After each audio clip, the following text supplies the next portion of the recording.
Good morning everyone, Rick Goetze here. This is my second part 2 little video of my video blog that I'm creating for pre-op and post-op back surgery. That is coming up tomorrow. Tomorrow's the big day where I'm going to be in the operating room having my back repaired. So today I want to take a few minutes just to go through a few safety precautions that you should learn whenever you're experiencing back pain, or if you're going to be going through surgery and through the long recovery after having your back repaired. You'll have to be very careful with no bending, no lifting, no twisting. So no bending forward, no bending to the sides, and no twisting at the waist. And of course, no lifting anything heavy. This isn't very heavy, but nothing heavier than 5 pounds. 5 pounds is not a lot of weight. It's literally a carton of milk. So that's not a lot of weight that you're able to carry around. You're definitely never to lift over your head or lift up from the floor. Again, that's breaking all your bending, twisting, and lifting rules. Those are no-nos, absolute no-nos for your recovery. When you're having a fusion done, a posterior fusion, or any fusion in your back and your spine, you need to let the bones grow together. It's like having a broken bone without a cast. So you have to make sure that the bones have time to grow together. What I want to demonstrate first this morning is getting in and getting out of bed. You use a process called a log roll. The log roll is kind of a funny name because I grew up in a country town where we had a lot of loggers, and they'd bring all the big timber down from the bush and bring it down to the pulp and paper mill in Portage la Forêt. So I know all about log rolls and the big tools that they used to use to roll the logs and lift them up onto the big 18-wheeler trucks. Anyhow, log roll and getting in and out of bed is a little bit different than that, but similar. So anyway, I'll just move. You've got to move everything out of the road, and you go slowly. Of course, I'd be walking with my walker, but you move. If you have any tables or anything close to your bed, you move that aside, just within arm's reach, so you can reach over later to grab it if you need to bring it closer to your bed. So the log roll, what you do is, again, no twisting, no bending, no lifting. So you turn with your feet. And you back up to the bed where you can feel the side of the bed on the calves of your legs. Then you slowly reach back, touch the bed, and you sit down very slowly and keeping a very straight back. You keep it very straight back. You put your arm out, closest to your pillow, your arm out. You put it like a right degree angle, and you gently start bending. Don't bend your back, but you start falling down towards your arm that's bent. You put the other arm in front of your stomach and onto the bed to protect you, and you roll, and as you roll down, you lift your legs up onto the side of the bed. So again, keeping your spine very straight in this position.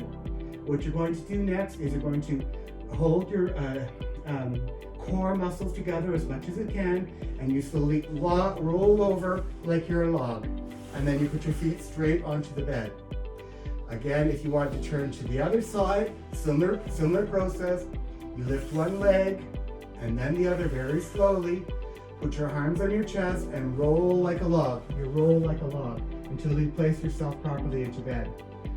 So to get out of bed, it's a similar process. You just do it reverse. You roll like a log, keeping your core tight. Roll to the middle. Put your legs down flat. Take a break. Rest. It'll be quite painful, but this is a very safest way to get in, get out of bed after having spine surgery. So you lift up one leg, you lift up the other, you roll to your side, roll gently to the side, keeping your back very straight, and use your arm, your upper arm, to put a fist on the bed to push yourself up. And with your elbow behind you, your other arm, you push yourself up into a sitting position until you're sitting on the edge of the bed.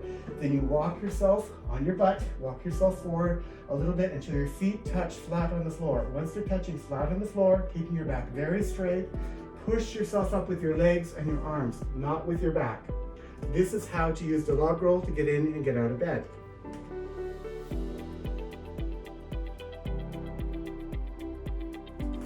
Hi again, everyone. When you're recovering from back surgery, or if you have back pain, there are some very good sleeping positions to be in. Definitely a no-no, an absolute no-no is sleeping on your stomach. When you sleep on your stomach, your spine is arched, and that causes a lot of pain to your spine and sends pain signals down your legs and into your glutes and down your legs. So the best way to sleep is on your back with your legs raised and a pillow underneath your legs, or on your side with a pillow between your knees with your knees slightly bent. This takes a lot of pressure pressure off the spine, and it can give you the proper alignment of your spine when you're lying in bed. So to be able to do that, you need pillows, pillows, pillows. Have lots of pillows all around you all the time. You might also want to use a pillow behind your back when you're in bed, so you won't roll over, you won't roll from side to side once you're comfortable. So pillows are good for a support. You make a little wall beside you so that you can't turn when you're in bed. I'll demonstrate that shortly, but lots of pillows, have pillows handy. They're your friends, okay? Also, what you might want to have is something called a wedge pillow.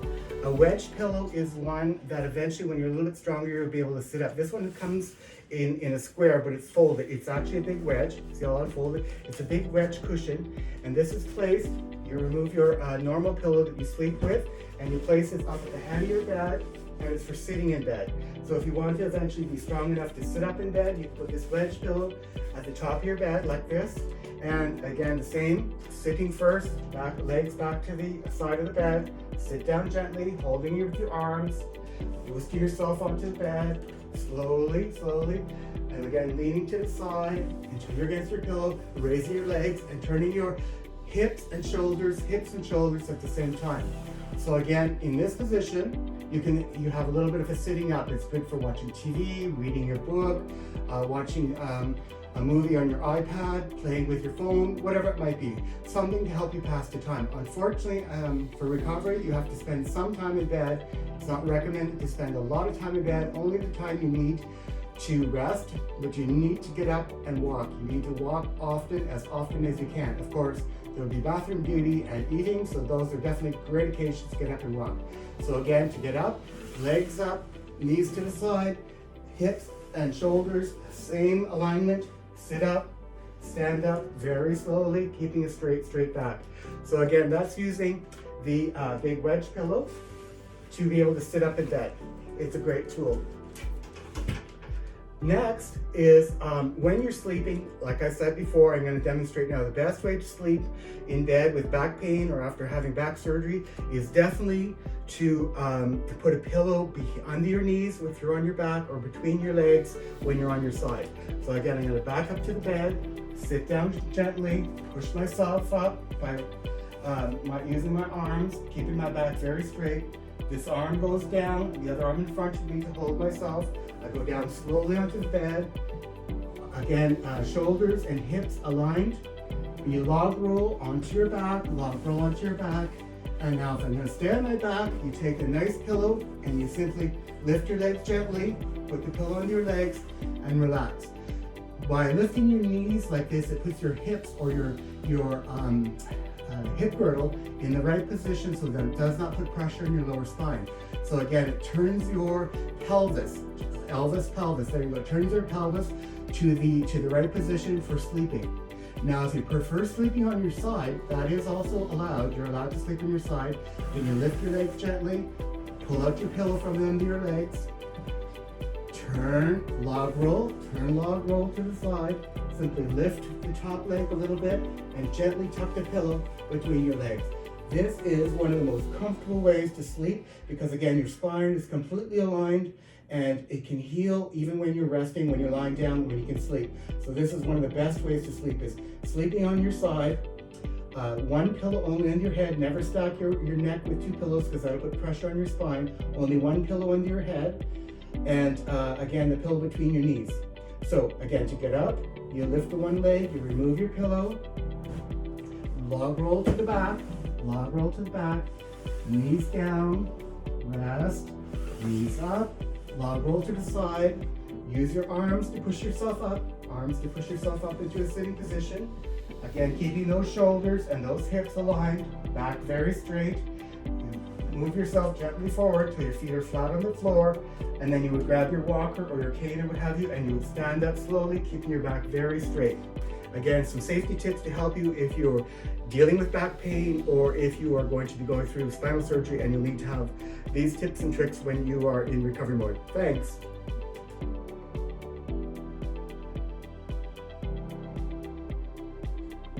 Hi everyone, Rick here again. Now I'm going to explain to you the safest way to get in and get out of the car after having back surgery. It'll be a bit challenging because, again, there will be some pain. You know, when you go through surgery, you're always going to hurt a little bit. So you just have to be very careful to keep your spine very straight, or as straight as possible. Now, obviously, I don't have a car because I don't drive, but I'll be coming home in a taxi. So I'm going to sort of help that you can use your imagination to imagine that my bedroom here is the inside of a car. So as an example, what I have here is my car seat. It's just a plain old chair, plain chair that I have here. And that's going to be my car seat. This here cushion sitting on the edge of my bed will be the dash of the car, and the wall on this side is going to be the side of the car door. So to sit properly into a car, what you need to do is bring yourself a wonderful tool. We all have them in our homes. It is a great tool, and guess what? It is plain old black garbage bag. Plain old big garbage bag, because this is beautiful plastic and it's nice and slippery, so it helps you to slide to get those legs up and inside of a vehicle. So you basically open up your garbage bag, and before you sit down in the seat, you place this on the seat of the car. You place this on the seat of the car, or you have somebody place it there for you. It's really helpful to have that because you can slide on that plastic. So again, it's like sitting, the sitting rules. Where you back up to the car, you back up to the car seat, you can reach back, you can feel the top of the seat, the car seat, or you can feel the edge of the car. You grab the dash, and you slowly lower yourself down into a sitting position on the car seat. So now you're sitting with the car door wide open. Okay, somebody will close it for you later, or you can pull it with your hand once you're sitting properly. So basically now it's getting your feet up and into the car. This is a little bit challenging, but you do it very slowly. Again, keeping your back very straight, trying to keep your shoulders and your hips aligned. So you lift up one leg and you slowly turn on that plastic bag. Okay, you put the one foot into the car, and then you lift up the other leg, and you slowly turn on that plastic, put your other foot into the car, and then you relax in the car seat. It's best to push the car seat back as far as possible so that you have as much space as possible for your legs. It's not a great idea to stretch out your legs in the car like we usually like to do to relax, or put your back very low back. You want to keep your back as straight as possible wherever you're comfortable, but it's best to keep your legs at a 90-degree angle. So your thighs here should be horizontal, your feet should be horizontal. You want to have a 90-degree angle at the knees and at the hips. That is the best way to sit into a car. So sitting in a car, you can go for a little while, but I wouldn't recommend a 2-3 hour drive. I mean, sometimes that might be possible, but you should break up your route then so that you can stop and take a break and stand a little bit to get out and move around. I'm lucky, the hospital where I'm having my surgery, St. Mike's, is only about a 10-minute drive away. So I'll be in the taxi for about 10 minutes, but still sitting won't be fun. So you'll just have to grit your teeth until you're home, or hopefully have enough pain meds. And then to get out, the taxi will stop or your car will stop and park. You open the door, ow, my elbow, the door opens. You open the car, the door, you swing it out as wide as possible. Again, you have that plastic on your backside. You're sitting on a piece of plastic. So you're going to raise your first leg up. You're going to turn slowly, and put that first leg out of the car. Keeping your hips and shoulders very straight, your back very straight. You're going to lift up the other leg. Again, twist a little bit more slowly, and put the two legs on the ground outside of the car. Okay? Then you want to grab the back of the seat and the dash. You want to grab the back of the seat and the dash using your legs and using your arms, not your back, legs and arms. You're going to push yourself up to standing position outside of the car. And then you can slowly turn around without bending your back or twisting, and close that car door.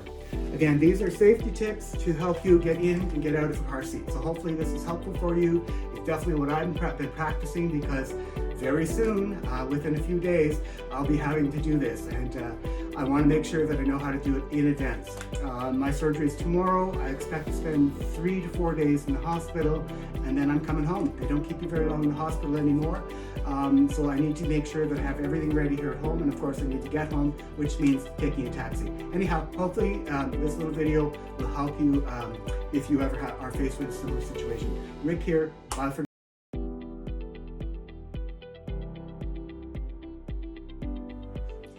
Hey folks, Rick here. Another video to show you how I'm getting ready for my spine surgery.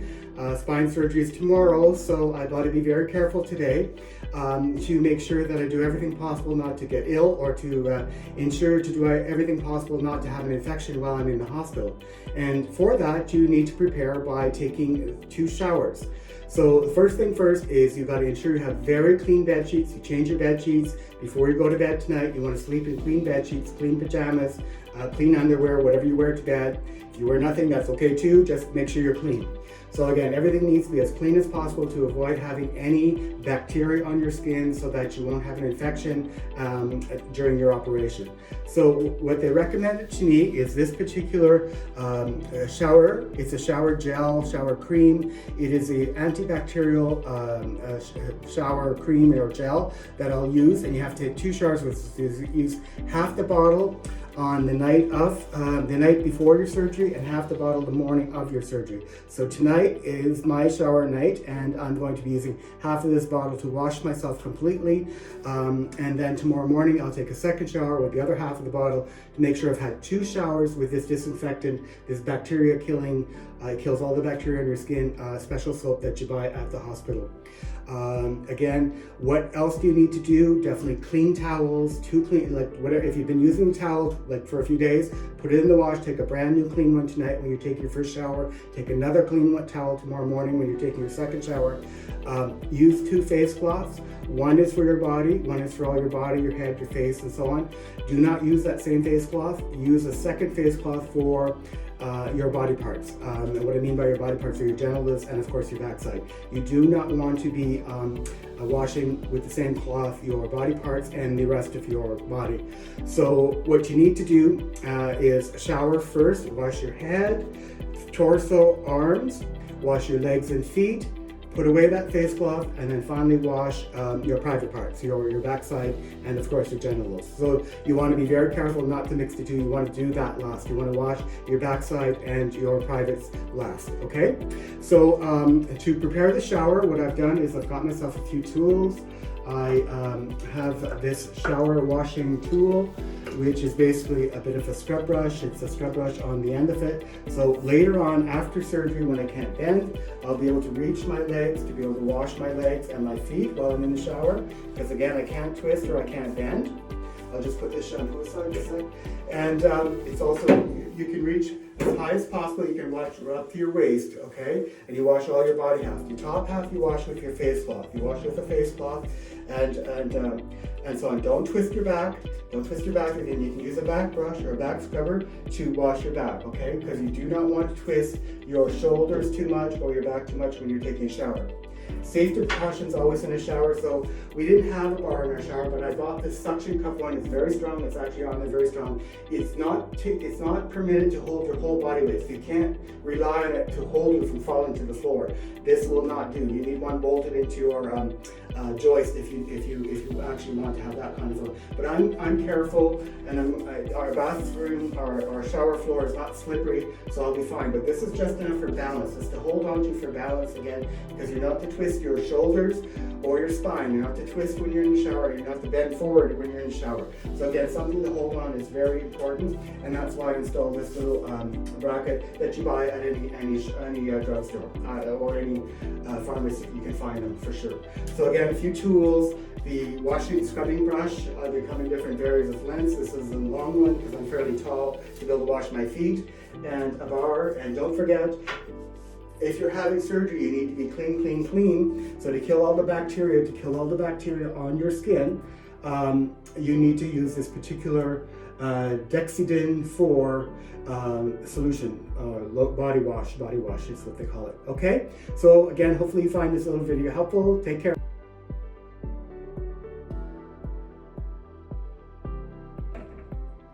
Hi folks, Rick here again, my last video for today. I just want to show you our second bathroom, which is what I've set up so that I'll be able to go to the bathroom after when I return home from my surgery. Hopefully early next week, Monday or Tuesday of next week, I should be home from my surgery.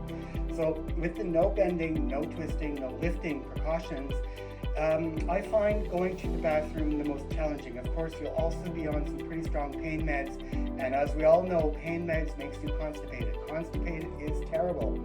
So make sure that you take something like Senecot. eat lots of prunes, eat lots of fiber, eat lots of bran, because you don't want to be constipated when you're in pain, because that force of your stool in your bowels is not fun. But anyway, to be safe in the bathroom, it's always best to make sure that you have some kind of a bar or rail to hold on to. So I've installed this bar here on the bathtub so that I can use it to help me get up and get down from the toilet.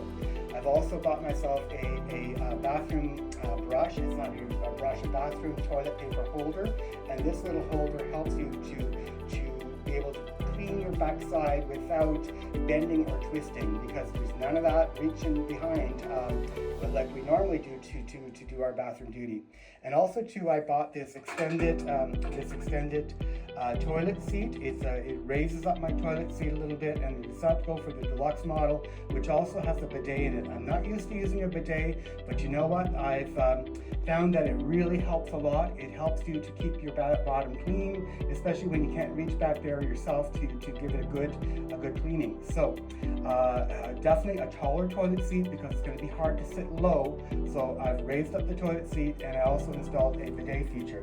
So the bidet feature is simply a little device that allows water to flow across your bottom when you're sitting and when you're done doing your business, and it just makes cleaning a lot easier. So it's something to consider.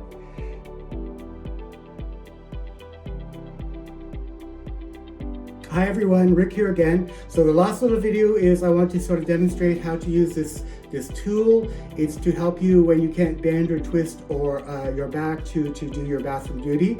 So basically, toilet paper gets attached to this end here. These are little fingers that grab the toilet paper and hold it in place. This is the handle that you hold to use to clean your bottom. And then of course there's a button here at the top which releases the toilet paper into the toilet when you're done. So how to use it: you're supposed to take about 10 to 12 sheets of toilet paper, 10 to 12 sheets of toilet paper, and for it to stick inside of the device, you have to fold it a couple of times. You have to fold your toilet paper a few times, okay? And then you simply squeeze it. You squeeze it here into this piece, and the little fingers of the piece hold it in place. So that spreads out your toilet paper, and you want to make sure that the end is pretty well covered.